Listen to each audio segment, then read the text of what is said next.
Right now, you are perfectly safe. The temperature is carefully controlled. You have infinite food nearby. No predators are hunting you. You don't have to fight to survive. And yet, you feel exhausted. You feel anxious. You feel empty. Why does having everything feel like nothing? The answer is hidden in your skull. Your brain is a survival engine. It was forged in brutal conditions. For 300,000 years, humans struggled. We walked 12 miles a day. We froze in the winter snow. We starved during long droughts. Comfort was never guaranteed. It was a temporary, rare reward. When a caveman found a sweet berry, his brain released a chemical called dopamine. Dopamine is not the chemical of happiness. It is the chemical of motivation. It tells you to do that again. It kept us alive. But then we got too smart. We invented agriculture. We built houses. We created grocery stores. We engineered the smartphone. We removed the struggle entirely. Evolutionary biologist Daniel Lieberman calls this a mismatch. We have Stone Age brains, but we live in a modern paradise, and this paradise is destroying us. Have you ever noticed how a soft bed feels worse over time? This is called hedonic adaptation. Your brain adjusts to constant comfort. What used to be a luxury becomes the baseline. In 1951, Nico Tinbergen studied birds. He gave them fake, brightly colored eggs. The birds ignored their own real eggs. They sat on the fake neon eggs instead. Tinbergen called this a supernormal stimulus. It is an exaggerated version of reality. It hacks the brain's instincts. Look around your room. You are surrounded by supernormal stimuli. Social media is supernormal socialization. Fast food is supernormal calories. Video games are supernormal achievement. Your dopamine system is under constant attack. We press a button and get a reward. We swipe a screen and get a hit. We open a fridge and get sugar. No effort is required. No physical exertion is needed. And your brain is drowning in it. Psychiatrist Dr. Anna Lemke explains this clearly. Pleasure and pain are processed in the same place. They work like a delicate seesaw. When you experience too much pleasure, the brain adds weight to the pain side. It tries to force balance. It is a process called homeostasis.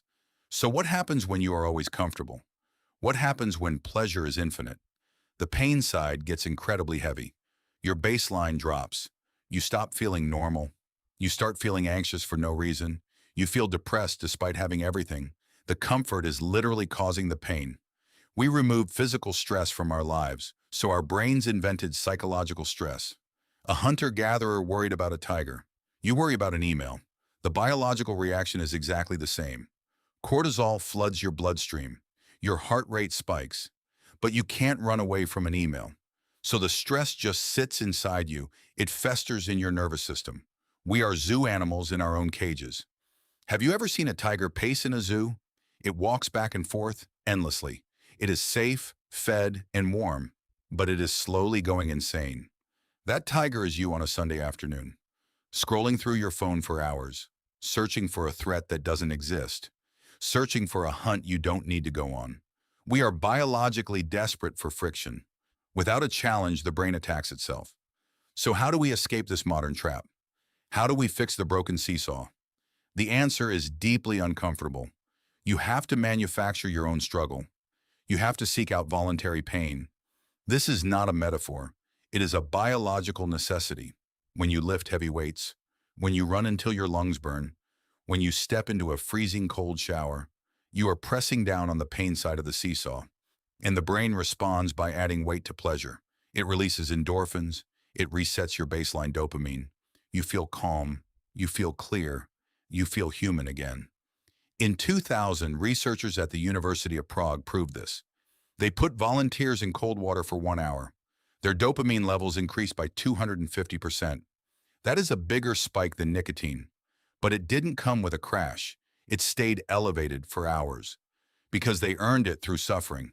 The modern world wants you soft. It wants you sitting down. It wants you endlessly consuming. Because comfortable people are highly profitable. The convenience economy relies on your addiction to ease. Every new app removes a layer of friction. Every delivery service removes a step. But friction is where the meaning lives. The human machine requires resistance to operate. Without gravity, an astronaut's bones dissolve. Without struggle, your mind dissolves. Are you going to let comfort quietly destroy you? Or are you going to take control of the pain? You have to make a choice every single day. Choose the stairs. Choose the cold water. Choose the difficult conversation. Choose the silence instead of the screen. Hunger is the best sauce. Fatigue is the best mattress.